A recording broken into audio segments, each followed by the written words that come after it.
This call is now being recorded. This call is now taking notes. Spine सीधी, 3 बार ओम का उच्चारण और उसके बाद प्रार्थना। ओम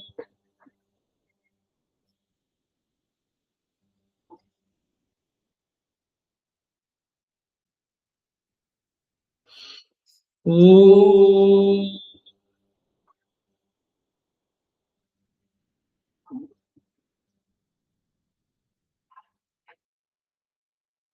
ओम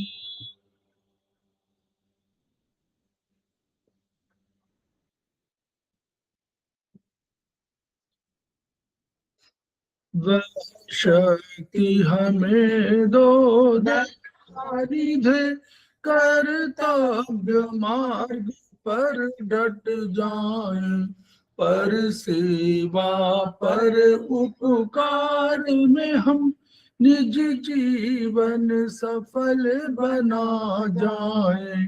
वह शक्ति हमें दो दयानिधे, कर्तव्य मार्ग पर डट जाए। हम दीन दुखी निबलों विकलों के सेवक बन संताप हरे, जो है बिछड़े भूले भटके, उनको तारे खुद तर जाए। वह शक्ति हमें दो दयानिधे, कर्तव्य मार्ग पर डट जाए। दंभ पाखंड झूठ अन्याय से निश दिन दूर रही, जीवन हो शुद्ध सरल अपना, शुचि प्रेम सुधारस बरसाई। वह शक्ति हमें दो दयानिधे, कर्तव्य मार्ग पर डट जाए। निज आन मान मर्यादा का प्रभु ध्यान रहे, अभिमान रहे। जिस देव भूमि में जन्म लिया, बलिदान उसी पर हो जाए।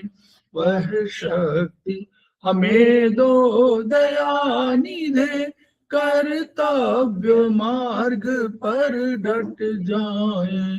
पर सेवा पर उपकार में हम निज जीवन सफल बना जाए।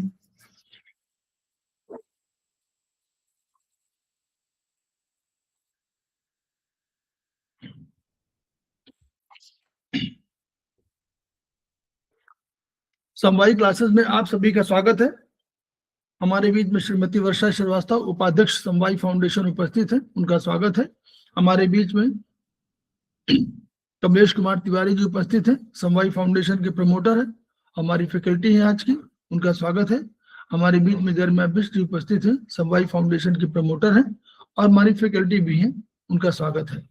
हम लोग उनका भी स्वागत कर रहे हैं जो अभी इस क्लास को ज्वाइन करेंगे, और उनका भी स्वागत है जो वीडियो के माध्यम से इसके प्रसारित होने पर इसको देखेंगे और सुनेंगे। हम लोग समवायी फाउंडेशन के सदस्य हैं और हम लोग एक्यूप्रेशर शोध प्रशिक्षण एवं उपचार संस्थान प्रयागराज से संबद्ध है। वहाँ के मनीषी ब्रह्मलीन MP खेमकार सर के हिमड़ी हैं, जिनकी वजह से संस्थान को यह शोहरत प्राप्त हुई है और हमारी इस एक्यूप्रेशर विधा को इतनी ख्याति प्राप्त हुई है, इतनी उन्नति प्राप्त हुई है। खेमकार सर के कुछ सपने हैं, उनके कुछ मोटो है। उनका मोटो है each one reach one, each one treat one, each one teach one. इसी को आपके माध्यम से जन जन जागरण अभियान के तहत सारे संसार में फैलाने का हमारा सपना है और हमें विश्वास है कि विधा जो अपेक्षाकृत कम खर्चीली है, उसका लाभ केवल आपको ही नहीं मिलेगा, आपके घर परिवार, पास पड़ोस, इष्ट मित्र, बंधु बांधवों सभी को मिलेगा। इसी विचार के साथ, इसी आशा के साथ हम लोग आज के क्लास की शुरुआत करने जा रहे हैं।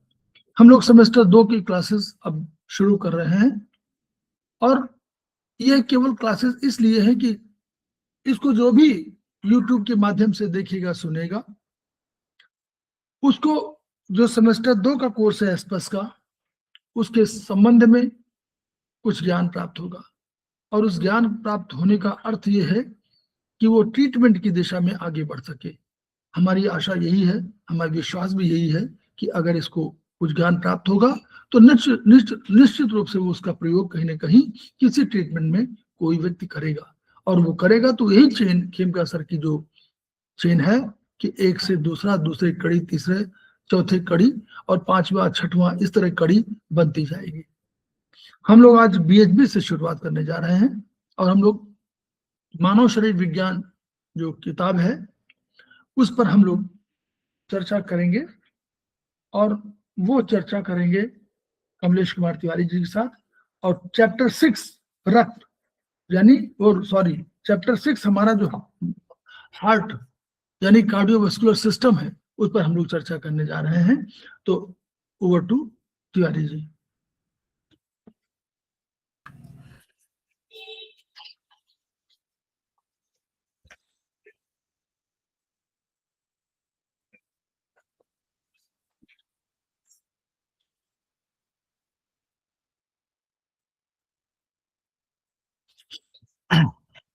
अरविंद सर को प्रणाम और अपने साथियों को प्रणाम।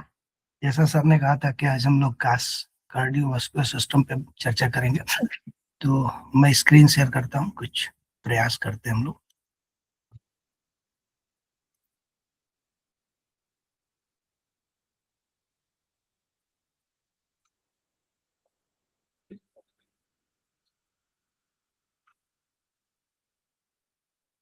स्क्रीन दिख रहा है सर? दिख रहा?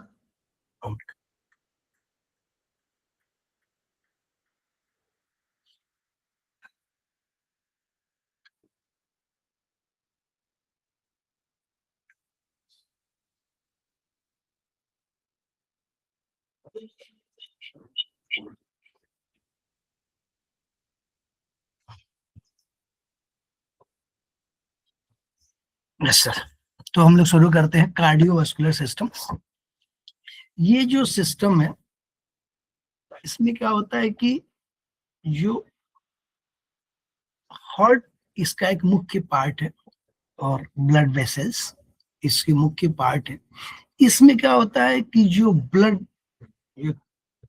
कनेक्टिव टिश्यू से बना हुआ पदार्थ है वो क्या करता है, ऑक्सीजन, कार्बन डाइऑक्साइड और भी पोषण तत्व को ट्रांसपोर्ट करता है। एक जगह से ले जाके जहां पे जरूरत होती है वहां पे ट्रांसपोर्ट करता है। ऑक्सीजन ले जाता है बाहर लंग से, सेल्स को देता है जहाँ पे एनर्जी बनती है, वहां जो कार्बन डाइऑक्साइड बनता है उसको ट्रांसपोर्ट करके बाहर निकालता है। तो ट्रांसपोर्ट सिस्टम है ब्लड, और इसको ब्लड को सर्कुलेट करने का जो कार्डियोवास्कुलर सिस्टम है इसमें ब्लड को सर्कुलेट करने का काम हार्ट करता है, जो पंप के रूप में काम करता है। और ये जो ब्लड है वो सर्कुलेट होती है जिस ब्लड वेसल से, उनको हम लोग चैनल कह सकते हैं। तो जो ब्लड वेसल्स है जिनके थ्रू ब्लड सर्कुलेट होते हैं, और अलग अलग डायमीटर की ब्लड वेसल्स हैं, और सेल तक पहुंच के उनका डायमीटर लगातार कम होता जाता है, और वहां जाके वो सेल्स को आवश्यक जो पोषण तत्व है ऑक्सीजन ट्रांसफर करती है, और बाकी मटेरियल CO2 और चीजों को एक्सक्रीट करने के लिए बाहर लेके चली जाती है। तो इस सिस्टम में जो दो मुख्य तौर पे हम लोग डिस्कस करेंगे, एक हार्ट का डिस्कशन करेंगे और दूसरा ब्लड वेसल्स पे चर्चा करेंगे। तो हार्ट इसमें मुख्य रूप से हम लोग चर्चा करेंगे। हार्ट का लोकेशन क्या है, अगर हम लोग देखना चाहेंगे कि बॉडी में हार्ट कहाँ होता है, तो ये एक सेक्शन है जहां पे ये हार्ट दिख रहा है, ये दोनों लंग्स के बीच में स्टर्नम के ठीक नीचे, और थोड़ा लेफ्ट की तरफ हल्का सा झुका हुआ ऐसा दिख रहा है हार्ट। तो ये हार्ट की पोजीशन है स्टर्नम के नीचे, और ये आप देख पा रहे हैं कि ये है, और इसका फंक्शन जो है ये करता है। तो एक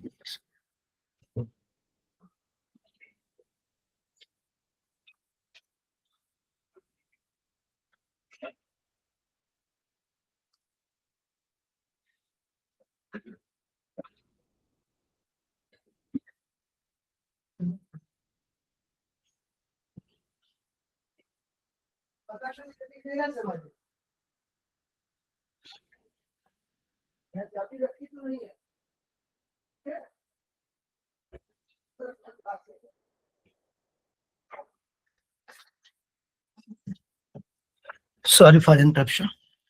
तो हम लोग यहाँ पढ़ते हैं कि हर्ट की जो लोकेशन है वो स्टर्नम के नीचे और दोनों लैंग्स के बीच में ऐसा दिखाया गया है। तो यहाँ पे हर्ट होता है और बाकी इसके फंक्शन को हम लोग समझने की कोशिश करते हैं। हर्ट क्या है कि ये वर्टिकल और हॉरिजॉन्टल अगर देखेंगे तो दो एक्सिस अगर बनाएंगे तो दो भागों में बांटा हुआ, वर्टिकली भी ये दो है और हॉरिजॉन्टली भी दो है। हर्ट में क्या है कि 4 चेंबर हैं। इन चारों चेंबर में जो ऊपर वाले चेंबर है जिनको हम लोग एट्रियम के नाम से जानते हैं, ये ब्लड स्टोरेज रूम की तरह काम करते हैं। राइट एट्रियम जो राइट साइड में है और लेफ्ट एट्रियम जो लेफ्ट साइड में है। तो एट्रियम स्टोरेज की तरह फंक्शन करता है और जो वेंट्रिकल है वो पंप की तरह काम करता है। तो एट्रियम ऊपर है और वेंट्रिकल नीचे है। राइट एट्रियम भी राइट साइड में ऊपर है, लेफ्ट एट्रियम लेफ्ट साइड में ऊपर है। राइट वेंट्रिकल्स राइट साइड में एट्रियम के ठीक नीचे है और लेफ्ट वेंट्रिकल लेफ्ट एट्रियम के नीचे है। ब्लड क्या होता है कि सारे शरीर में जब अपना फंक्शन कर लेता है, डीऑक्सीजनेटेड हो जाता है, माने ऑक्सीजन की उसमें कमी हो जाती है, रादर देन कि वहां पर ऑक्सीजन आज की संख्या कम होकर कार्बन डाइऑक्साइड की संख्या ज्यादा हो जाती है अमाउंट, तो वो डीऑक्सीजनेटेड ब्लड है, जिसको हम लोग अशुद्ध बोलेंगे, एक्चुअली वो अशुद्ध नहीं है, डीऑक्सीजनेटेड ब्लड है, कार्बन डाइऑक्साइड युक्त ब्लड है। तो ये ब्लड सारे शरीर में काम करने के बाद वेना कावा से, सुपीरियर और इंफीरियर वेना कावा से दोनों के थ्रू मिलके वेना कावा से ये राइट एट्रियम में आ जाता है और राइट एट्रियम में आता है, वहां से राइट वेंट्रिकल में जाता है, राइट वेंट्रिकल से ये लंग्स को जाता है, लंग्स में प्यूरिफिकेशन होता है, ऑक्सीजन ऐड होता है और वहां से फिर वो लेफ्ट एट्रियम में आता है और वहां से लेफ्ट वेंट्रिकल में आता है, लेफ्ट वेंट्रिकल से कम सिस्टोल होके, मतलब पंप की तरह काम करके ये वापस एरोटा के थ्रू बॉडी को चला जाता है। तो फंक्शन जो हार्ट का है, ये डीऑक्सीजनेटेड ब्लड को लेता है बॉडी से, लंग्स को भेजता है जहां पे प्यूरिफिकेशन होता है, मीन्स ऑक्सीजनेटेड होता है, और वहां से ब्लड लंग से वापस हार्ट को आता है और हार्ट ऑक्सीजनेटेड ब्लड को, जिसको हम लोग शुद्ध बोल सकते हैं लेकिन वो ऑक्सीजनेटेड है, वो ब्लड को बॉडी को भेज देता है और वापस हार्ट को भी जाता है, क्योंकि हार्ट को भी काम फंक्शन की तरह। तो ये कैसे करता है, इसको हम लोग अगर देखें ऐसा,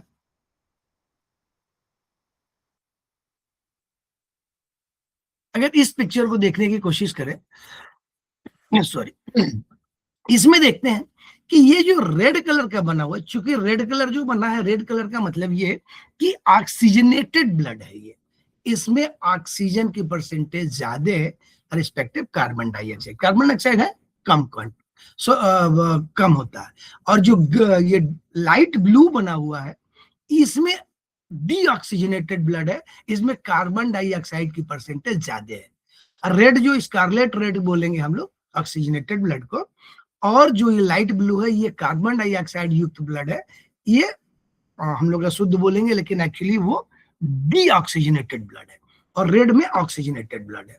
ऑक्सीजनेटेड और डीऑक्सीजनेटेड का मतलब कि ऑक्सीजन ज्यादा है, ये ऑक्सीजन कम है। तो जो लाइट ब्लू ये कलर आपको दिख रहा है, ये सुपीरियर वेना कावा से ब्लड के, देखिए 4 चेंबर हम लोग देख पा रहे हैं, राइट एट्रियम, उसके ठीक नीचे राइट वेंट्रिकल, और लेफ्ट में लेफ्ट एट्रियम और लेफ्ट वेंट्रिकल, ये 4 चेंबर हैं। और ये नीचे वाले जो राइट वेंट्रिकल है और लेफ्ट वेंट्रिकल है, ये पंप की तरह काम करते हैं, और राइट एट्रियम और लेफ्ट एट्रियम ये स्टोरेज रूम की तरह काम करते हैं। तो यहाँ पे फंक्शन कैसे है, ब्लड सुपीरियर वेना कावा से इंफीरियर वेना कावा दोनों से राइट एट्रियम में एंटर करता है, उसके बाद ये राइट वेंट्रिकल्स में जाता है, ये ट्राइकस्पिड वाल्व के थ्रू राइट वेंट्रिकल में जाता है, और राइट वेंट्रिकल से ये पल्मोनरी वाल्व के थ्रू, पल्मोनरी आर्टरी के थ्रू ये लंग्स को जाता है। लंग्स में प्यूरिफिकेशन होता है, मीन्स ऑक्सीजन युक्त हो जाता है। लंग्स का काम है कि जो डीऑक्सीजनेटेड ब्लड है उसको ऑक्सीजनेटेड बना के हार्ट को दे देना। तो पल्मोनरी आर्टरी के थ्रू लंग्स को जाता है, लंग्स में ऑक्सीजनेटेड होने के बाद इसीलिए ये जो डीऑक्सीनेटेड ब्लड है इनका कलर लाइट ब्लू दिखाया गया इसमें, क्योंकि ये कार्बन डाइऑक्साइड युक्त ब्लड है। इसमें ये शरीर से फंक्शन करने के बाद आया हुआ है।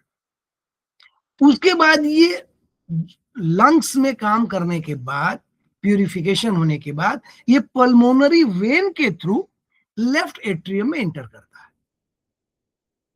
लेफ्ट एट्रियम में यहां से कलर रेड दिख रहा है, मींस कि ये ब्लड ऑक्सीजनेटेड हो गया। तो ऑक्सीजनेटेड ब्लड लेफ्ट एट्रियम में एंटर करता है।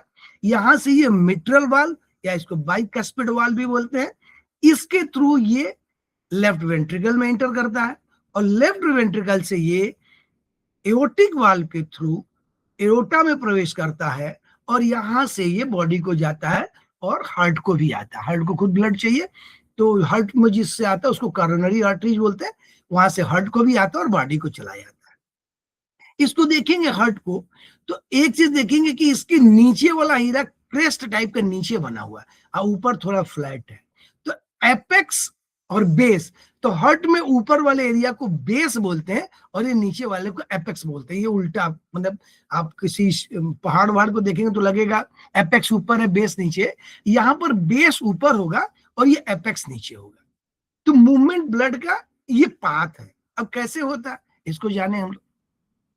ये देखिए, एक तो हम लोगों ने 4 चेंबर की बात की और 2 पंप की बात की, राइट वेंट्रिकल और लेफ्ट वेंट्रिकल पंप की तरह काम करते हैं।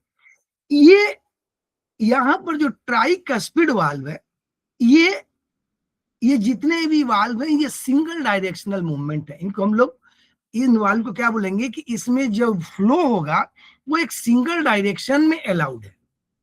ये फ्लो क्या होगा, सिंगल डायरेक्शन में अलाउड है। मींस कि राइट एट्रियम से राइट वेंट्रिकल में ब्लड आएगा, राइट वेंट्रिकल से राइट एट्रियम को नहीं जाएगा।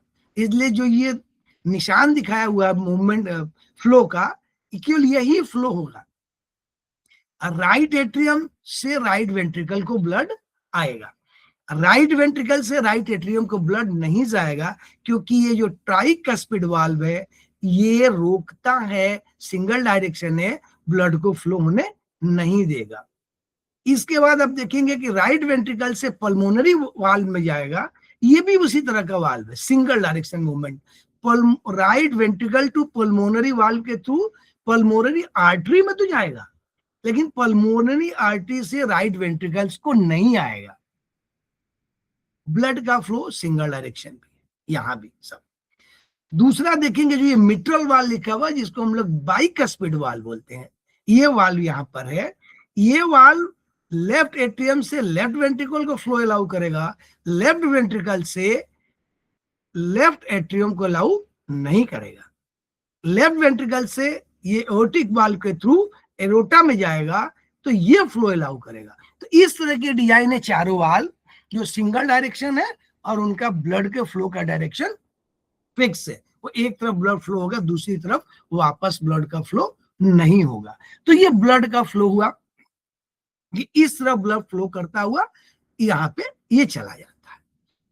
इसमें किसी को कुछ पूछना हो तो पूछ सकता है, नहीं तो आगे बढ़ते हैं हम लोग। ये ट्राइकस्पिड वाल्व और बाइकस्पिड वाल्व, मिट्रल वाल्व को हम लोग बाइकस्पिड वाल्व के नाम से भी जानते हैं, बाइकस्पिड वाल्व। तो ये ब्लड का फ्लो है, हार्ट के अंदर ऐसे फ्लो करता है ब्लड। अब इस पूछना क्या? नहीं, चलिए नहीं, टाइम की बात करते हैं। राइट एट्रियम में ब्लड जो इकट्ठा होता है, ये जो साइकिल होती है, कार्डिक साइकिल आगे पढ़ेंगे हम लोग, 0.8 सेकेंड की होती है। ये सारा फंक्शन जो होता है ब्लड के फ्लो का, ये कंप्लीट 0.8 सेकेंड में हो जाता है। तो कैसे होता है इसको ही देखना। ये जो हम लोग बोले थे कि पहला वाला जो है वो स्टोरेज रूम की तरह काम करता है।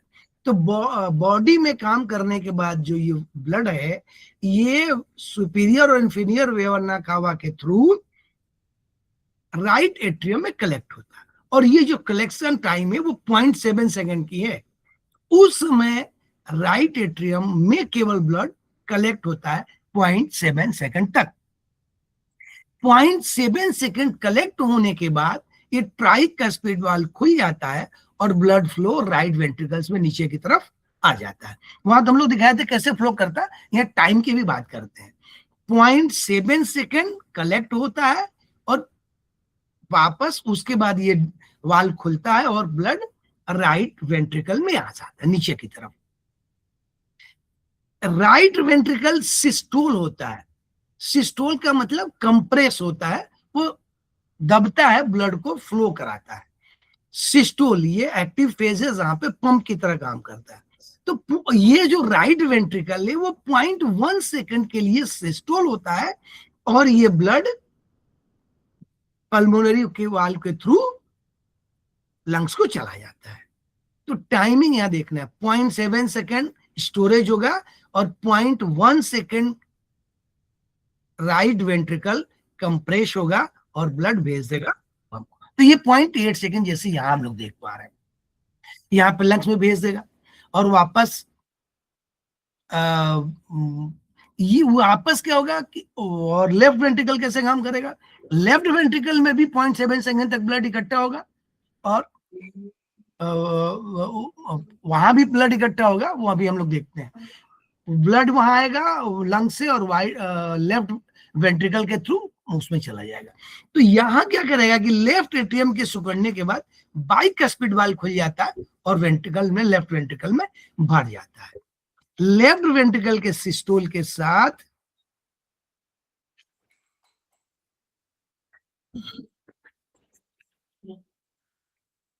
वाल्व बंद हो जाता है, रोटा सेमी खुलकर रखो लोटा। ये देखिए पिक्चर को फिर से एक ये पढ़ लेते हैं।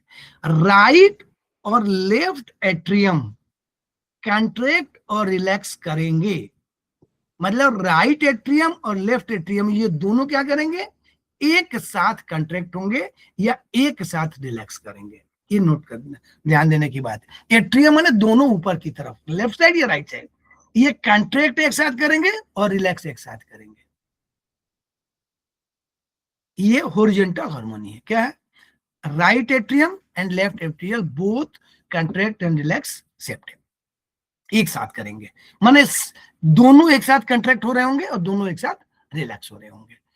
राइट एंड लेफ्ट वेंट्रिकल एक साथ कंट्रैक्ट होंगे और एक साथ रिलैक्स होंगे। राइट एट्रियम और राइट वेंट्रिकल, जो राइट साइड में वेंट्रिकल है वो एक फंक्शनल यूनिट है, एट्रियम से वेंट्रिकल में होगा, वेंट्रिकल से लंग्स हो जाएगा। तो वो जो हॉरिजॉन्टल हार्मोनी है वो एक साथ काम करने के लिए है, लेकिन वर्टिकल हार्मोनी क्या है, ये एक यूनिट की तरह काम करेंगे। जब वर्टिकल एट्रियम और वेंट्रिकल काम करेंगे तो एक यूनिट होगा, atrium to ventricle, ventricle to lungs, यह है उधर राइट की बात करेंगे तो ये एक फंक्शनल, ये वर्टिकल हार्मोनी है। दूसरा, राइट हार्ट जितना ब्लड बॉडी से रिसीव करेगा उतना ही अमाउंट ब्लड बॉडी को देगा, बॉडी को उतना ही ब्लड देगा जो ब्लड रिसीव करेगा, अमाउंट है वो ट्रांसफर उतना ही करेगा। इसको बोलते हैं इंटर रिलेटेड हार्मोनी। ये चार जो फंक्शन है, इसको क्या है, इसको इस तरह समझिए हम लोग। ये देखिए राइट एट्रियम जब रिलैक्स कर रहा होगा तो लेफ्ट एट्रियम भी रिलैक्स कर रहा होगा, राइट एट्रियम से ब्लड जब इधर आ रहा होगा तो लेफ्ट एट्रियम से भी ब्लड आ रहा होगा, राइट वेंट्रिकल जब ब्लड भेज रहा होगा तो लेफ्ट वेंट्रिकल भी ब्लड भेज रहा होगा। ये हॉरिजॉन्टल हार्मोनी। और वर्टिकल क्या है कि एट्रियम से वेंट्रिकल को, वेंट्रिकल से यह, और जितना ब्लड राइट ये एट्रियम में आएगा उतना ही ब्लड लेफ्ट वेंट्रिकल से बॉडी को जाएगा, same amount of blood transport होगा, क्योंकि जो आएगा वही ब्लड चला जाएगा। तो ये है वर्टिकल एंड हॉरिजॉन्टल हार्मोनी की बात कर रहे हैं, इस तरह ये काम करेगी। इसमें समझ लेते हैं क्या है, जो कार्डिक मसल्स है, कार्डिक मसल्स की सूक्ष्मदर्शी रचना स्केलेटन मसल्स की तरह ही। फर्क इतना है कि कार्डिक मसल्स में फाइबर ब्रांचेज होते हैं, एग्जाम में आता है, फाइबर ब्रांचेज होते हैं जो अन्य फाइबर की शाखाओं से जुड़े होते हैं। इस प्रकार संपूर्ण कार्डिक मसल एक जुट होकर कॉन्टैक्ट और रिलैक्स करता है। ये फाइबर ब्रांच है इसलिए एक साथ काम करता है। कैसे बनता है कार्डिक मसल, जो हार्ट बना होता है वो कार्डिक मसल्स, कार्डिक माने आप हार्ट समझिए, तो ये इसमें कंपोजिशन क्या है कार्डिक मसल्स, 75% वाटर है एंड 25% सॉलिड एलिमेंट। तो इसमें क्या क्या है जो एलिमेंट है, इनऑर्गेनिक 1 to 1.5% है, sodium, potassium, calcium, manganese, iron, chloride, ये बने हुए हैं। ऑर्गेनिक में आप देखेंगे तो globulin, myosin, glycogen, hexose, phospholipid, cholesterol, neutral fat, myohaemoglobin, cytochrome और एंजाइम्स, इन सब चीजों से बना हुआ। ये आपको याद करना होगा कि इसके कंपोजिशन क्या है। 75% ही है और बाकी इन सब चीजों से बना हुआ है। तो ये कार्डिक मसल्स बने हुए उनका कंपोजिशन है। इनके गुण क्या क्या होंगे? ये जो कार्डिक मसल्स हैं जिसे हार्ट बना हुआ है, इनके गुण क्या क्या होंगे? इनके गुण एक्साइटेबिलिटी, कंडक्टिविटी, कंट्रैक्टिबिलिटी और रिदमिसिटी। ये एक्साइटेबिलिटी माने कि जब भी इनके पास करंट आता है, करंट को आने और वो फ्लो होने में एक्साइटमेंट होगा कार्डिक मसल्स में। कंडक्टिविटी माने कि करंट फ्लो होने की रेट क्या है। करंट आने से एक्साइट होना, ये एक्साइटेबिलिटी है। जब भी करंट इसमें आएगा तो ये एक्साइटेबिलिटी है। विद्युत तो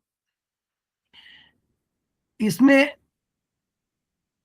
एक चीज दिया हुआ कि कार्डिक मसल्स का latent period 5 to 8 millisecond है। ये एक डिले का टाइम है कि जब भी करंट आती है तो कितनी देर बाद, ये बहुत वो है, वास्ट सब्जेक्ट है, कितनी देर बाद इसमें फंक्शन एक्चुअली शुरू होता है करंट आने के। तो करंट आने के 5 to 8 मिली सेकेंड में ये करंट शुरू होता है। उधर हम लोग को आना इनको चूंकि इनके एब्सोल्यूट रिफ्रैक्टिव पीरियड बहुत ही क्रिटिकल है, दोनों लाइन, लेटेंट हीट और रिफ्रैक्टरी पीरियड, तो उधर अभी हम लोग नहीं जाते हैं। इसमें यह है कि मसल्स को आसानी से टेटेनाइज नहीं किया जा सकता। इसमें कार्डिक मसल्स में एरोबिक मेटाबॉलिक एक्टिविटी होती है। हम लोग ये पढ़ते हैं अलग, और बीच में एक बार पढ़ेंगे हम लोग इसको, एरोबिक मेटाबॉलिक, लेकिन अभी नहीं। कार्डिक मसल्स में क्या, हम लोग इसको फंक्शन को समझ लें। हट, हम लोग ये बोले थे कि एक बार ये सिस्टोल होगा और डायस्टोल होगा। सिस्टोल का मतलब है संकुचन होता है, दबता है, पंप की तरह काम करता है। और डायस्टोल का मतलब कि जब वो दबा हुआ है, कंप्रेस हुआ है, तो एक्सपेंड होकर अपनी पोजीशन पे आ जाए, डायस्टोल है।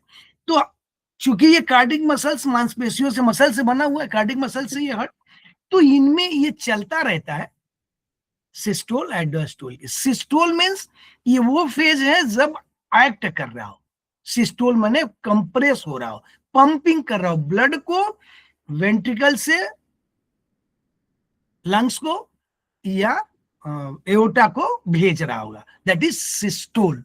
एंड डायस्टोल का मतलब कि जब वो भेज दिया, फिर रिलैक्स होने की जो कंडीशन होगी उसकी, उसको डायस्टोल बोलेंगे, निष्क्रिय अवस्था। तो सिस्टोल एक सक्रिय अवस्था है, एक्टिव फेज है, और इनएक्टिव फेज है डायस्टोल। ये दोनों ही प्रक्रिया कंप्लीट होती है और इस चक्र को पूरा करने में 0.8 सेकेंड का समय लगता है, और इसे कार्डिक साइकिल बोलते हैं। कार्डिक साइकिल का टाइम कितना है? 0.8 सेकेंड।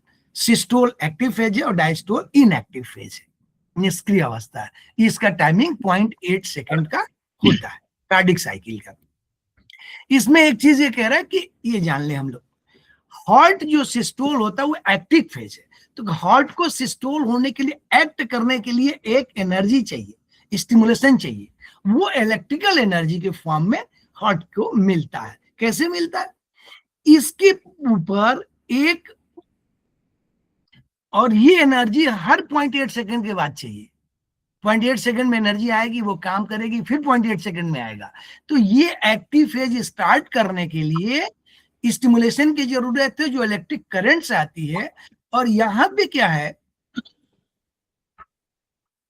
यहां पे ये जो राइट एट्रियम है, यहां पे एक नोड पाया जाएगा, SA node, cyano atrial node, right atrium में ऊपर की तरफ।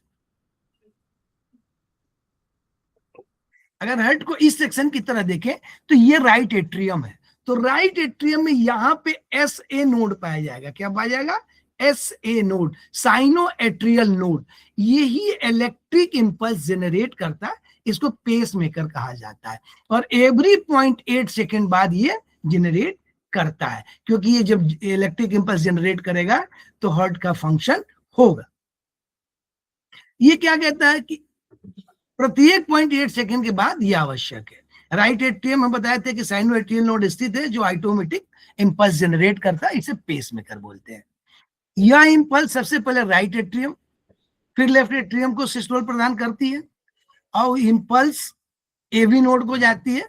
ये हम लोग बाद में पढ़ लेंगे, जैसे अभी दिखाया था कि ये पूरा करंट का मूवमेंट ऐसे नोड से एवी नोड को आती है, ये बंडल ऑफ हीट से होते हुए परकिंजी फाइबर से हार्ट को जाती है। ये करंट का फ्लो है, इधर अभी हम लोग नहीं जाएंगे। हम लोग इतना जानते हैं कि साइनो एट्रियल नोड से करंट जनरेट होती है, एबी नोड से होते हुए इस सारे इस लंग्स में हार्ट में फैल जाती है और ये फंक्शन करता है, ये डिस्ट्रीब्यूट होती है ये करंट इंपल्स।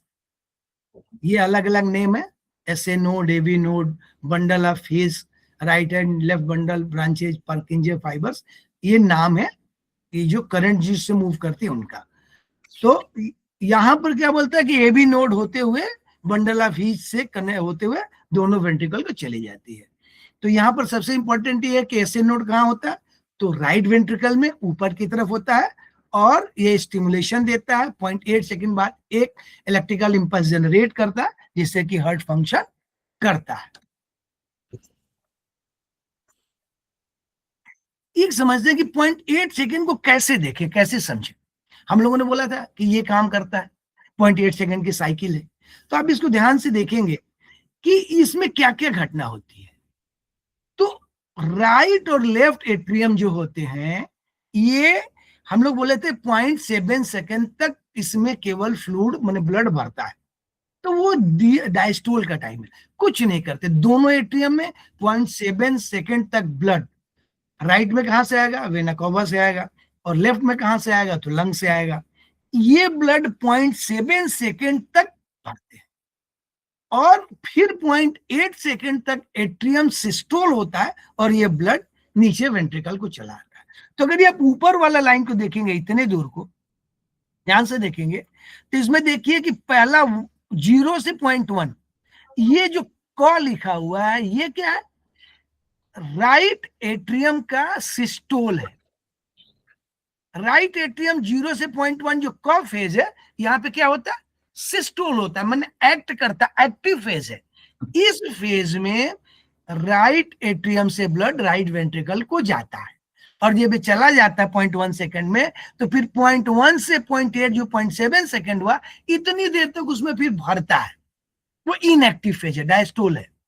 जो ऊपर वाला ब्लॉक दिख रहा है को एंड को, this is for the atrium. Same होता है राइट और लेफ्ट एट्रियम में, सेम फिनोमिना होगा। 0 से 0.1 तक को माने this is the systole, compress होगा, ब्लड भेजेगा, पंपिंग करेगा वेंट्रिकल में, राइट एंड लेफ्ट वेंट्रिकल में। और 0.1 से 0.8 सेकंड तक ये जो फेज है इसमें वो डायस्टोल आराम करेगा, लेकिन उसमें ब्लड भरता रहेगा। ऐसा नहीं कि उसमें ब्लड नहीं, इतनी देर भरेगा तभी वो 0.1 सेकंड में भेजेगा।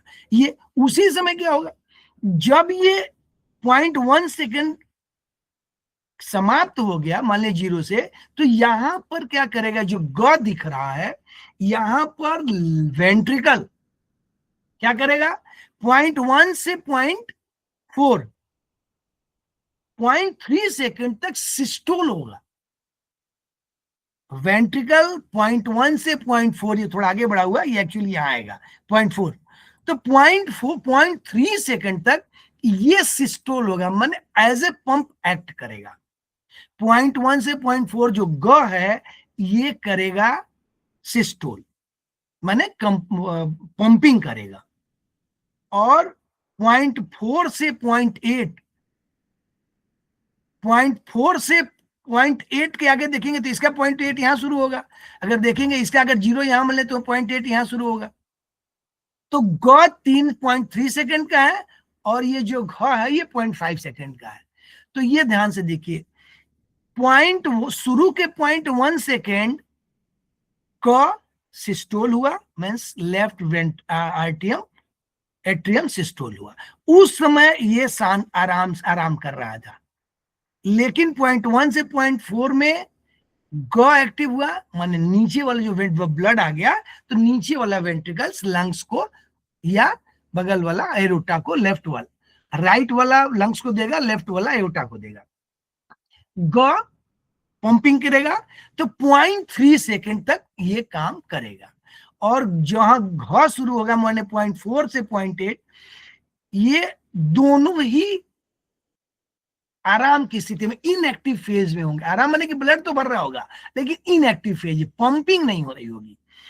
तो ये ध्यान से देखिए कि लेफ्ट वेंट्रिकल 0.3 करेगा, आप देखिए 0.1 से 0.3, और उसके बाद वाला साइन ये 0.5।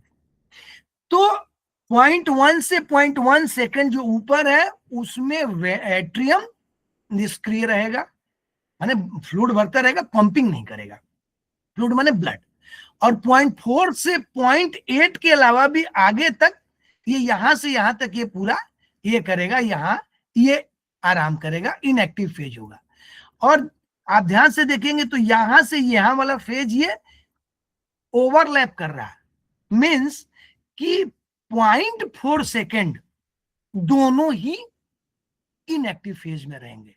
इसको समझने की अगर समझ में आए तो 0.4 से 0.8, 0.4 सेकेंड दोनों ही सेम टाइम डायस्टोल रहेंगे। ये क्लियर हो रहा है?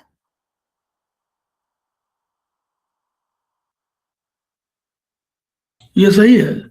यही वाला देखिए एग्जाम में आता है ये कि 0.1 उसका होता है सिस्टोल और 0.3 होता है वेंट्रिकल का सिस्टोल, और दोनों के सिस्टोल में अंतर है। 0.1 है आपका एट्रियम का और वेंट्रिकल का 0.3 है। फिर उधर 0.8 से घटा दीजिए तो 0.1 माने उस 0.7 आ जाएगा डायस्टोल ऑफ एट्रियम, और उसके बाद 0.8 से आप 0.3 घटा देंगे तो आ जाएगा 0.5। ये आपका डायस्टोल हो जाएगा वेंट्रिकल्स का। तो इस तरह हम लोगों को पूरा ये समझना है कि ये प्रयोग आगे चल के आता है, ये ईसीजी में काम आता है। सॉरी। तो ये 0.8 सेकेंड कैसे है? ये 0.8 सेकेंड कार्डिक साइकिल के बारे में है कि 0.1 सेकेंड, जैसा सर ने बोला 0.1 सेकेंड एट्रियम सिस्टोल रहेगा और 0.3 सेकेंड वेंट्रिकल सिस्टोल रहेगा, 0.4 सेकेंड दोनों इनएक्टिव फेज में रहेंगे, और टोटल एट्रियम का इनएक्टिव फेज 0.7 सेकेंड और टोटल वेंट्रिकल का इनएक्टिव टाइम 0.5 सेकेंड। तो ये इस तरह कार्डिक साइकिल में समय का डिस्ट्रीब्यूशन है। ये वही बोला एक्टिव फेज का जो हम लोगों ने बोला था। एक नियम है हार्ट में, जो क्या है कि चारों एट्रियम वेंट्रिकल एक साथ काम नहीं करते हैं। सब कभी कोई कर रहा है, जैसा हम लोग चर्चा किया। हृदय के चारों एट्रियम और वेंट्रिकल्स 0.4 सेकेंड तक डायस्टोल रहते हैं, माने 0.4 सेकेंड एक साथ ये दोनों डायस्टोल फेज में रहते हैं। तो ये है, चारों एक साथ काम नहीं करेंगे लेकिन चारों एक साथ डायस्टोल इनएक्टिव फेज में 0.4 सेकेंड तक रहते हैं। और हम लोग हार्ट साउंड की बात करें कि हार्ट में फंक्शन आता है, तो एक साउंड है, हमारे जो मेडिकल प्रोफेशनल डॉक्टर्स हैं वो स्टेथोस्कोप से उनको सुनते हैं। तो क्या है, हम लोग ये देखेंगे कि ये पिक्चर है, ये जो वाल्व है ना, ये वाल्व, इनको जिनको ये पल्मोनरी वाल्व है, ये एओर्टिक वाल्व है, ट्राइकस्पिड, बाइकस्पिड और मिट्रल वाल्व है। तो इनको जो है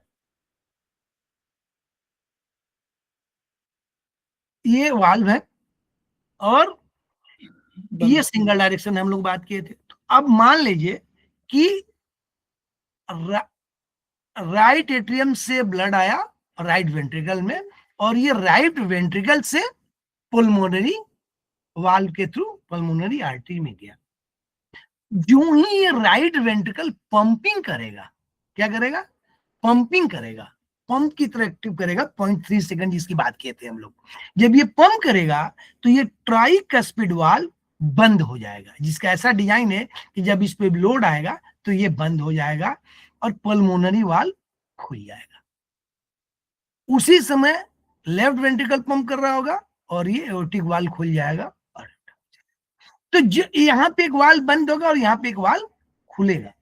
0.3 सेकेंड के एक्टिव फेज के बाद 0.3 सेकेंड एक्टिव फेज के बाद जब ये left right ventricle inactive phase में आएगा, डायस्टोल होगा, तो ये पल्मोनरी वाल्व बंद हो जाएगा, क्योंकि ऊपर ब्लड रहेगा, इसमें ये ब्लड प्रेशर डालेगा और ये बंद हो जाएगा। क्या हो जाएगा? ये बंद हो जाएगा, पल्मोनरी वाल्व या एओर्टिक वाल्व। तो इन वाल्व के बंद होने से साउंड क्रिएट होती है। एक होगा जब ट्राइकस्पिड बंद होगा और एक होगा जब पल्मोनरी वाल्व बंद होगा। ट्राइकस्पिड कब बंद होगा? जब राइट वेंट्रिकल पंपिंग करेगा तो पल्मोनरी वाल्व में जब फ्लूइड जा रहा होगा इसके थ्रू पल्मोनरी आर्टरी में, तो ट्राइकस्पिड बंद होगा। जब डायस्टोल हो रहा होगा तो जो पल्मोनरी वाल्व एरोटा में जो ब्लड, पल्मोनरी आर्टरी में जो ब्लड है वो वापस कंप्रेस करेगा, तो ये पल्मोनरी वाल्व बंद हो जाएगा, क्योंकि ये ऊपर से ब्लड प्रेशर देगा पल्मोनरी। तो ये दोनों वाल्व के बंद होने से साउंड क्रिएट होती है और इसी साउंड को लब और डब के नाम से जानते हैं। तो ये बंद किस वाल्व के बंद होने से होता है? ये देखिए कह रहा है, जब वेंट्रिकल सिस्टोल होगा तो ट्राइकस्पिड और बाइकस्पिड बंद हो जाएंगे। माने जब पंपिंग हो रही होगी तो ये दोनों वाल्व बंद हो जाएंगे, ट्राइकस्पिड और बाइकस्पिड। ये किसको जोड़ते हैं? एट्रियम टू वेंट्रिकल को जो जोड़ने वाले वाल्व है, ये बंद हो जाएंगे। इनके बंद होने से एक साउंड क्रिएट होगी, वो साउंड क्रिएट होगी 0.1 सेकेंड के लिए। इस साउंड को लब बोलते हैं, लब डब। तो जो साउंड क्रिएट होगी उसका टाइम पीरियड कितना होगा? 0.1 सेकेंड। और फॉल्ट हर्ट साउंड इसको बोलेंगे। कब? जो बाइकस्पिड वाल्व बंद होगा और ब्लड जा रहा होगा पल्मोनरी आर्टरी में और एओर्टा में। तो ये हो गया फर्स्ट हर्ट साउंड। ये फिर से बताते हैं, ये बहुत जानना है। जब ये ब्लड इधर जा रहा होगा, ये ट्राइकस्पिड और मिट्रल वाल्व बंद हो जाएंगे। मिट्रल माने बाइकस्पिड। ये दोनों वाल्व जब बंद हो जाएंगे तो इन दोनों वाल्व के बंद होने से जो साउंड क्रिएट होगी उसका टाइम होगा 0.1 सेकेंड। दैट साउंड इज लब साउंड। माने ब्लड फ्लो हो रहा होगा उस समय आर्टरी में और एओर्टा में। तो ये पल्मोनरी आर्टरी में और एओर्टा में ब्लड जा रहा होगा, तो ये बंद होने से फर्स्ट हर्ट साउंड क्रिएट होती है। दूसरा क्या है? इसे स्टेथोस्कोप चेस्ट के लेफ्ट फिफ्थ इंटरकोस्टल स्पेस में निपल के नीचे सुनते हैं। इसी प्रकार वेंट्रिकुलर डिस्टोल के साथ जब वेंट्रिकल डायस्टोल हो रहा है, मींस की पंपिंग बंद हो गई, एओर्टा और पुल्मोनरी ट्रंक के दोनों सेमुलर निर्माण बंद होने से सेकेंड हर्ट साउंड क्रिएट होती है। जब ये जा रहा होता है, शुरू होता है, तो ट्राइकस्पिड वाल्व बंद होता है, एक साउंड होती है। जब जाना बंद होगा, ये डायस्टोल होगा, तो पल्मोनरी वाल्व बंद होगा। कब? जब ये लेफ्ट वेंट्रिकल में ब्लड न जा रहा हो, लेफ्ट वेंट्रिकल से पल्मोनरी वाल्व को। तो ऊपर के प्रेशर से जब ये बंद होगा, पल्मोनरी वाल्व और एओर्टिक वाल्व, इसको सेमी लूनर वाल्व भी बोलते हैं। क्या है? Semi lunar valve. Pulmonary valve और आर्टरी वाल्व ये सेमी लूनर वाल्व भी है। ये जब बंद होंगे सेमी लूनर वाल्व, तो एक साउंड क्रिएट होगी, उस साउंड को डब बोलेंगे। That is the second sound. ध्यान से देखिए, सेकंड हर्ट साउंड जो कि 0.14 सेकंड के लिए है। जो फर्स्ट साउंड है वो किसके बंद होगी? ट्राइकस्पिड और बाइकस्पिड के बंद होने पे होती है। और सेकंड साउंड कब शुरू होगी? जब सेमी लूनर वाल्व, एओर्टिक और पल्मोनरी वाल्व बंद होंगे, तो दूसरा साउंड क्रिएट होगा, उसको डब बोलेंगे और ये 0.14 सेकंड के लिए होता है। इसे चेस्ट पर राइट या लेफ्ट सेकंड इंटरकोस्टल स्पेस में मेनुब्रियम स्टेर्निक के पास सुनते हैं। तो ये यहाँ पर डॉक्टर्स जो भी प्रोफेशनल है वो चेस्ट पे वहां लगा के अपना स्टेथोस्कोप, इस साउंड को, क्योंकि वो स्टेथोस्कोप लगाने से साउंड इनलार्ज हो जाती है, मतलब सुनना आसान हो जाता है, तो लगा के सुनते हैं।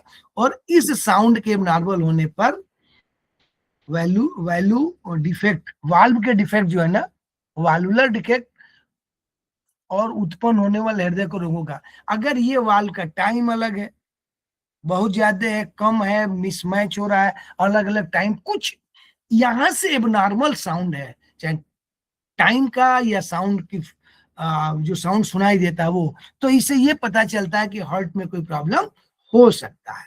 ये साउंड सुनने के डॉक्टर प्रयास करते हैं यहाँ पर रख के और वो सुनते हैं। कार्डियक साइकिल क्या है? ये फिजिकल इवेंट होता है, इसे हम चेस्ट खोलकर एक्सरे या एक्सरे पे देख सकते हैं, किंतु इन फिजिकल इवेंट को उत्पन्न करने वाली इंपल्स जो एक इलेक्ट्रिक इवेंट है, इलेक्ट्रोकार्डियोग्राफी के माध्यम से। ईसीजी एक हम लोग करते हैं हार्ट का, इसमें क्या है कि जो करंट चलती है उस करंट को, इलेक्ट्रिकल करंट को ग्राफ पर प्लॉट करके कोशिश करते हैं जानने का कि जो जो ये एक्टिविटी हुई है उनमें कितना टाइम लगता है, कितना करंट लगता है, तो उसको इलेक्ट्रोकार्डियोग्राफी कहते हैं, माने ईसीजी इलेक्ट्रोकार्डियोग्राफी, और पेपर इलेक्ट्रोकार्डियोग्राम पेपर पे प्लॉट करते हैं। उसको हम लोग आगे पढ़ेंगे, ईसीजी को एक दिन का प्लान है हम लोगों का ईसीजी के बारे में जानना। तो हार्ट में इस इवेंट को, जो इलेक्ट्रिकली इवेंट है, इम्पल्स को, मूवमेंट को हम लोग वोल्टेज और टाइम के रिस्पेक्ट में पढ़ेंगे। इसी को ईसीजी के माध्यम से पढ़ा जाता है, इलेक्ट्रोकार्डियोग्राफी। तो ये है ईसीजी। ईसीजी को आज हम लोग नहीं पढ़ेंगे, एक दिन इस क्लास को अच्छे से पढ़ेंगे थोड़ा। ये ईसीजी का आप देखेंगे तो ये एक फॉर्मेट रहता है, सिस्टोल डायस्टोल, ये पूरा फेज जितना होता है 0.8 सेकेंड का, वो यहाँ पे प्लॉट होता है। तो ये सेगमेंट है, इसको एक दिन प्लान है सर के हिसाब से, तो हम लोग इसको पढ़ेंगे। ये जो है ना ईसीजी के माध्यम से हार्ट ब्लॉक दशा में इंपल्स का कंडक्शन और ब्लॉक कहाँ है ज्ञात करते हैं। मीन्स कि हम ये देखते हैं इस ग्राफ में कि टाइम अलग लग रहा है, करंट अलग लग रहा है, तो यहां से जानने की कोशिश करते हैं कि हार्ट में क्या प्रॉब्लम हो सकती है या नहीं है। ये atrial fibrillation, heart anatomy, tachycardia, bradycardia, माने हार्ट के पूरे फंक्शन इलेक्ट्रिकल करंट के थ्रू हम लोग जान सकते हैं, कोशिश करते हैं जानने का, वो ईसीजी के माध्यम से। तो हम लोग इसको आगे पढ़ेंगे। ईसीजी पे है मानव दैनिक जीवन में विभिन्न ग्रेड के काम करता है। इसके लिए उसको O2 और पोषण की आवश्यकता होती है। इस दशा में कार्डियक साइकिल को रेगुलेट करने दो विधि। कंट्रोल कहाँ से होता है? हम लोग क्या करते हैं, कोई कम काम करता है, कोई ज्यादा फिजिकल लेबर करता है, कोई दौड़ता है, कोई अलग अलग एक्सरसाइज करता है। तो डिफरेंट कंडीशंस में हमको डिफरेंट एनर्जी की, न्यूट्रिशन की आवश्यकता पड़ती है। जो न्यूट्रिएंट्स हैं वो डिफरेंट चाहिए, क्योंकि आपका फंक्शन ज्यादा है, वो अलग अलग फंक्शन है, जो कितना फिजिकल लेबर करता है, नहीं करता है, कैसे करता है। तो इनका कंट्रोल भी हमारे पास दो कंट्रोल है, नर्वस सिस्टम से थ्रू है और एंडोक्राइन से सिस्टम से। ये दो कंट्रोलिंग हम लोग पढ़ते हैं आगे DHB में। जो ये क्रेनियल नर्व है, ये 12 पेयर है, इसमें से एक जो 10वीं क्रेनियल नर्व है उसका नाम है वेगस। 10वीं नर्व जो है क्रेनियल नर्व वेगस है। इसके माध्यम से पैरासिम्पैथेटिक फाइबर SA नोड और AB नोड तक पहुंचते हैं। हम लोग का करंट जनरेशन का काम वही करता है, SA नोड और AB नोड ही फैलाता है। तो ये कहां से है? क्रेनियल नर्व जो वेगस है उसके माध्यम से ये फाइबर इन तक पहुंचते हैं। यह पैरासिम्पैथेटिक फाइबर सामान्यतः SA नोड की कार्यविधि पर, गति पर कंट्रोल करता है। SA node, cyano atrial node, जो इंपल्स जेनरेट करता है उसको कंट्रोलिंग है, उसका कौन करता है? Nervous system regulation. ये क्रेनियल में वेगस नर्व जो 10वीं नर्व है उसके, और इसको क्या बोलते हैं? Vagal tone. माने वेगस नर्व के थ्रू इस पे कंट्रोल है, किस पे? SA नोड की कार्य पर। एथलीट और स्विमर के वेगल टोन अधिक होने के कारण उनके कार्डियक साइकिल का समय 0.8 सेकंड से अधिक हो सकता है। ये प्रैक्टिस की बात है। जो एथलीट है, स्विमर है, वो अपनी साइकिल कैसे इंक्रीज कर पाते हैं? प्रैक्टिस से। इसलिए उनका हार्ट रेट कम और वर्किंग क्षमता ज्यादा हो जाती है। माने 0.8 सेकंड से अधिक कर लेंगे तो उनके पास सिस्टोल टाइम ज्यादा मिलेगा, डायस्टोल टाइम ज्यादा मिल सकता है। तो वो टाइम ज्यादा मिलने से वो शायद तो हार्ट रेट कम हो जाएगी। अगर 0.8 से 0.81 भी हो गया तो जो 72 है वो 71 हो सकता है, जो हम लोग देखते हैं। तो वो डिपेंड करता है कि एथलीट और स्विमर का वेगल टोन, माने ये प्रैक्टिस की बात है कि कोई रेगुलर प्रैक्टिस करता होगा तो ये संभव है। वेगस के अलावा सिंपैथेटिक फाइबर सिंपैथेटिक चेन के सुपीरियर, मिडिल और इंफीरियर गैंग्लियन से आते हैं। सिंपैथेटिक फाइबर जो हृदय को रक्त आपूर्ति करने वाले कॉरोनरी आर्टरीज को जाते हैं। जो आर्टरीज ब्लड हार्ट को देती है डायरेक्ट, उसको कॉरोनरी आर्टरीज बोलते हैं। यहां से निकलने के बाद हार्ट से ब्लड बॉडी को जाता, सबसे पहले इन एरोटा से एक लाइन जाती है जो ब्लड जाती है हार्ट को, क्योंकि हार्ट को भी खुद एनर्जी चाहिए, न्यूट्रिशन चाहिए, ग्लूकोज चाहिए, जो भी है उस आर्टरी को हार्ट के लिए।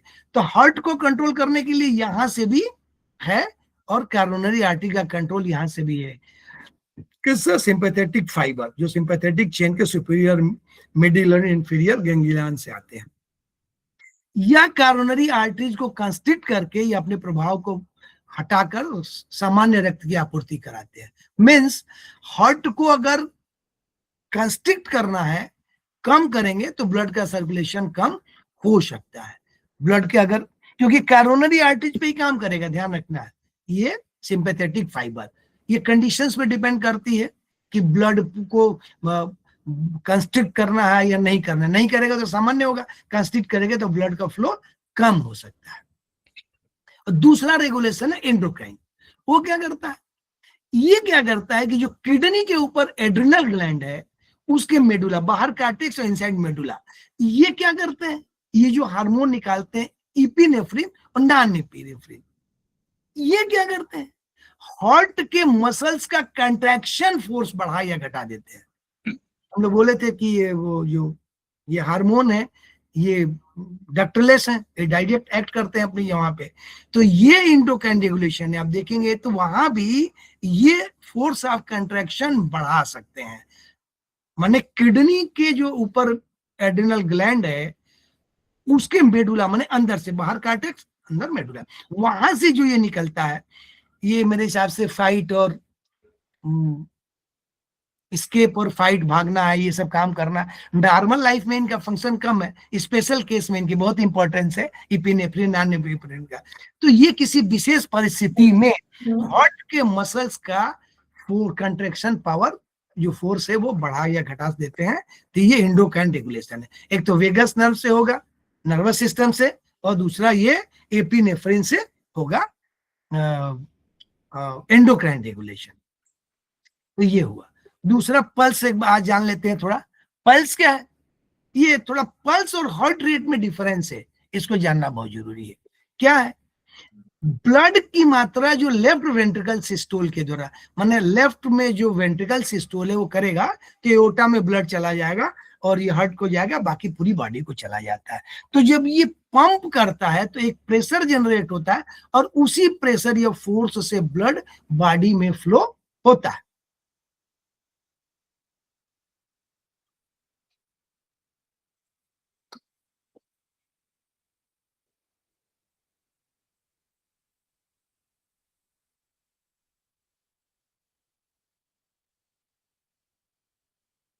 इसमें एक चीज बहुत अच्छा जाने, जो ब्लड वेसल्स है उसमें ब्लड फ्लो करता है, ब्लड कैपिलरी वेसल्स जो भी है, इनमें क्या होता है कि ब्लड के फ्लो होने से उनकी जो दीवार है वेसल्स की, उनमें वाइब्रेशन जनरेट होता है।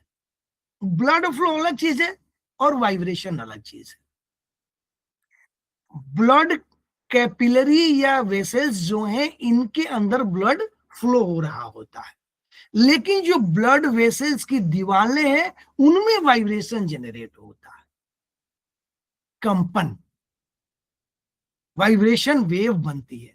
जैसे हम लोग पानी में अगर कोई पत्थर मारते हो देखेंगे उसके ऊपर एक वेव मूव करने लगती है, ऐसा ही एक वेव उनमें जनरेट होता है।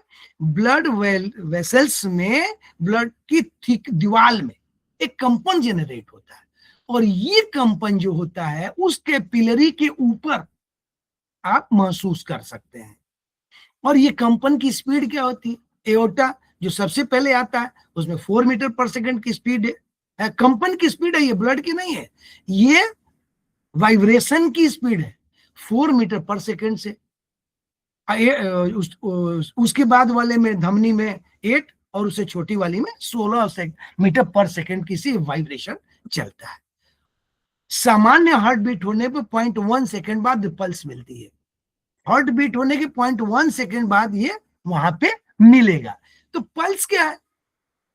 पल्स ये है कि जो ये ब्लड वेसल्स है, आर्टरी, इनके ऊपर जो वाइब्रेशन मिल रहा है, मीन्स एक बार वो एक्सपेंड होगा और फिर वापस कंडीशंस में आएंगे, एक्सपेंड कोलैप्स होगा। तो ये जो वाइब्रेशन है ये हम अपनी मेजर करते हैं कहां पे?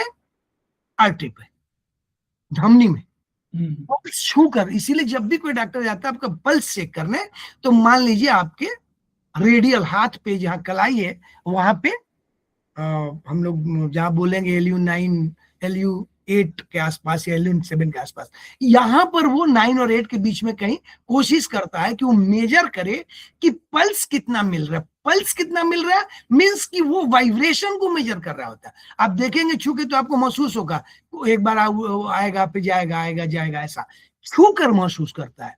तो ये जो पल्स रेट है ये हार्ट बीट से अलग है, हार्ट के धड़कने की गति अलग है और पल्स रेट अलग है। डॉक्टर हार्ट को नहीं चेक करता है, वो चेक करता है पल्स। और पल्स क्या हो गए? वाइब्रेशन वेव है, कहां पे? आर्टरीज के ऊपर, और वो अलग अलग जगह चेक करता है। जैसे ये कह रहा है कि वो धमनी माने आर्टरी जो बोन पर सीधा रखी हुई है, जहां पर मूवमेंट नीचे की तरफ नहीं, माने दबाने से वो नीचे नहीं करेगी, मतलब वहां पर हम मेजर करेंगे तो फ्लक्चुएशन कम होगा या नहीं होगा। तो जो बोन पर रखी हुई वहां पर वो स्टडी करता है, हर जगह नहीं करता है। रेडियल पल्स कलाई में करता है, फीमोरल पल्स इग्नाइल क्षेत्र में, ये जंघे के नीचे जो सामने है वहां करेगा। कैरोटिक पल्स गर्दन में करता है, और डार्सेलिस पल्स जो है वो फुट में, पैर में नीचे की तरफ करता है। तो कई जगह भी डॉक्टर पल्स चेक करता है उसके वो कि कितना मिल रहा है। नॉर्मल पल्स 72 ±5 है, लेकिन हार्ट बीट 72 ±5 नहीं है। हार्ट का धड़कना 72 है क्योंकि 0.8 सेकंड है नॉर्मल केस में। तो पल्स रेट और हार्ट रेट दोनों डिफरेंट होंगे, may be same may be different, तो डिफरेंट होने की संभावना है। इसीलिए यहाँ पर हार्ट में कहीं नहीं लिखा जाएगा कि भैया तू 77 करो और 66 करो ना, वो डिफरेंट कारण से होगा, क्योंकि हर 0.8 सेकंड पे, इस बात को ध्यान से देखिए, एवरी 0.8 सेकंड पे इंपल्स जनरेट हो जाएगा। तो अगर 0.8 सेकंड पे इंपल्स जनरेट होगा तो 72 फिक्स हो गया, वो चेंज नहीं होगा। लेकिन जो ये नाड़ी है पल्स, ये चेंज, हम दौड़ के आएंगे, कुछ करेंगे, कुछ भी करेंगे तो ये डिफर करेगा। जब हम हॉस्पिटल जाते हैं कहीं तो डॉक्टर पल्स चेक करता है, वो पल्स रेट बोलता है, हार्ट रेट नहीं बोलता है, ध्यान रखिएगा। वो बोलता है डॉक्टर किसी को पल्स चेक करो, मीन्स कि वो ये चाहता है कि यहां पर वो देखे कि किस रेट से वाइब्रेशन हो रहा है। अब बहुत दौड़ के आएंगे पल्स रेट हायर मिलेगी, सोए रहेंगे पल्स रेट हार्ट रेट के बराबर मिल सकता है। तो इन दोनों में एक डिफरेंस है। हार्ट का जो फंक्शन है वो, क्योंकि कार्डिक साइकिल का टाइम 0.8 सेकंड फिक्स है, वो 0.9 या 0.7 नहीं होने वाला है, इसलिए वो 80 अगर पल्स मिल रहा है तो मिलने दीजिए, हार्ट रेट नहीं चेंज होगा। तो पल्स रेट ये काम करता है कि मेजर करता है, ये वाइब्रेशन को मेजर करता है, हार्ट पल्स रेट। तो इट में भी डिफरेंट, बस और थोड़ा सा पल्स रेट डिफरेंट होगा 72 ±5। अगर ये पल्स रेट 72 इनसे ज्यादा सामान्य से तो दैट इज कॉल्ड ट्रैकीकार्डिया, और अगर ये कम है तो दैट इज कॉल्ड ब्रेडिकार्डिया। जब पल्स रेट हृदय गति की तुलना में कम हो जाए, माने 72 से कम हो जाए, तब हम लोग पल्स डिफिसिट बोलेंगे। देखिए यहाँ कंपेरिजन बोल रहा है, ये नहीं बोला कि सेम होगा, बार बार ही कह रहा है कि जब पल्स रेट हृदय की गति से कम हो जाए तो ये पल्स डिफिसिट है, पल्स कम हो रही है बोलेगा वो। सामान्यतः डीप रेस्पिरेशन में जब इंस्पायरिंग, जब जोर से अब ऑक्सीजन ले रहे होते हैं, ब्रीदिंग कर रहे होते हैं, तो हृदय की गति और पल्स रेट दोनों बढ़ सकता है। तो हृदय की गति कितनी बढ़ेगी? बहुत माइन्यूट, क्योंकि वो इंपैक्ट नहीं करेगा लेकिन पल्स रेट वेरी करेगा ज्यादा, और एक्सपायरी फेज में जब हम निकालते हैं तो ये दोनों कम हो सकता है। तो ये चेंज हो सकता है पल्स रेट मैक्सिमम अपनी कंडीशंस में। ट्रैकीकार्डिया क्या? जब साइकोलॉजिकली इमोशनल कंडीशन है, या आप सीढ़ी चढ़ रहे हो, एट्रियल फ्लूटर एट्रिया फ्लूटर का मतलब है कि आपका जो ऊपर वाला एट्रियम है उसकी गति चेंज हो रही है। High fever, toxic adenoma, in case में ट्रैकीकार्डिया हो सकता है। ब्रेडिकार्डिया क्या, साइकोलॉजिकल आप डिप्रेशन में चले गए या ट्रेंड एथलीट कम करते, हम लोग बोले थे ना कि वो थोड़ा कम करने में सक्षम हो, जो ट्रेंड एथलीट है, तो उनके लिए ये उस केस में हो सकता है। वह रोग जिसमें इंट्राक्रेनियल प्रेशर बढ़ जाता है, माने सर के अंदर जो हम लोग क्रेनियम बोलते हैं उसके अंदर, जैसे मेनिंजाइटिस, सेरेब्रल एब्सेस या मिक्सिडिमा, इस केस में ब्रेडिकार्डिया हो सकता है। ब्रेडिकार्डिया मींस पल्स रेट कम है, हार्ट रेट, और फीवर आने पे pulse rate 10 minute, 10 pulse rate पर मिनट पर डिग्री सेंटीग्रेड, माने 1 डिग्री टेम्परेचर अगर बॉडी का बढ़ गया तो पल्स रेट 10 मिनट बढ़ सकता है। लेकिन टाइफाइड फीवर में body temperature, pulse rate body temperature की तुलना में कम बढ़ता है, इसे ब्रेडिकार्डिया। तो हो गया सर टाइम, किसी का क्वेश्चन हो? हाँ Garima madam, any question from you? कैसा लगा सर? अच्छा लगा सर, क्लियर है, अच्छा लगा। क्लियर हुआ कि नहीं? क्लियर है सर।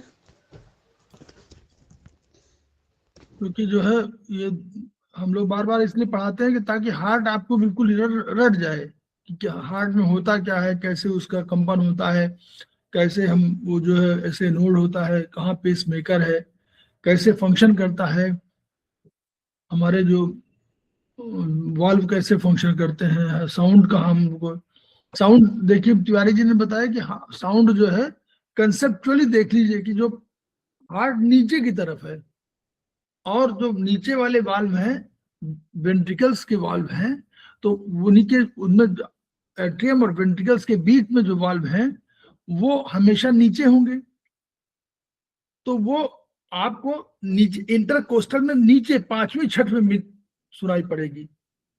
और ऊपर जो है जब दूसरा बंद होगा क्या, आयोटा वाला, और दूसरा बंद होगा जो लंग्स को जा रहा है, पल्मोनरी सेमीलुनर।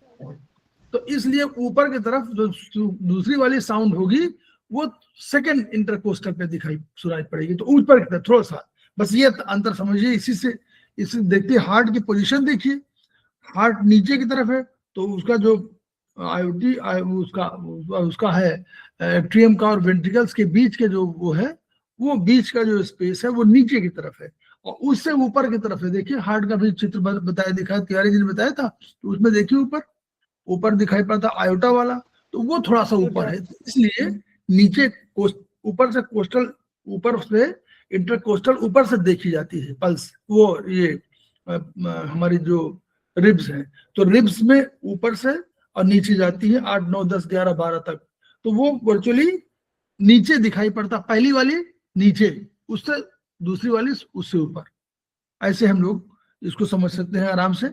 तो हम लोग जो है बहुत बढ़िया है, तिवारी जी ने हम लोग को बताया, हम लोग एक क्लास भी हम लोग और लेंगे और हम लोग देखते हैं कि इसको हम लोग कैसे मैनेज कर सकते हैं। एक जो हम लोग का ईसीजी वाला है वो हम लोग बाद में लेंगे, तिवारी जी उसको बाद में लिया जाएगा ना? यस सर, उसको बाद में लिया जाएगा, उसको डिटेल में थोड़ा सा वो है, तो उसको बाद में लिया जाएगा, एक क्लास उसी के लिए होगी। और शायद कल भी है क्लास, तो उस पर जो है हम लोग जो है, तो तिवारी जी को हम लोग धन्यवाद दे रहे हैं। और हम लोग अपनी देखिए कोई भी एनर्जी आपके पास है, किसी तरह की एनर्जी है, उसको ट्रांसफर करिए और ट्रांसफर करने के बाद उसको भेजिए, ताकि समाज में सब लोगों को इसको लाभ मिल सके। जो हमारे थेरेपिस्ट हैं, जो हमारी थेरेपी है, वो दोनों जो है बढ़िया वृद्धि करे और खेमका सर का सपना पूरा हो। Each one reach one, each one treat one, each one teach one. इन्हीं शब्दों के साथ हम लोग 2 मिनट का ब्रेक लेते हैं। हमारे बीच में रेखा पाटवाल जी उपस्थित हो गए हैं, उनका स्वागत है। हम लोग 2 मिनट ब्रेक के बाद फिर उनसे चाइनीज पर चर्चा करेंगे, तब तक के लिए हम लोग ब्रेक दे लेते हैं। प्रणाम सर। प्रणाम सर।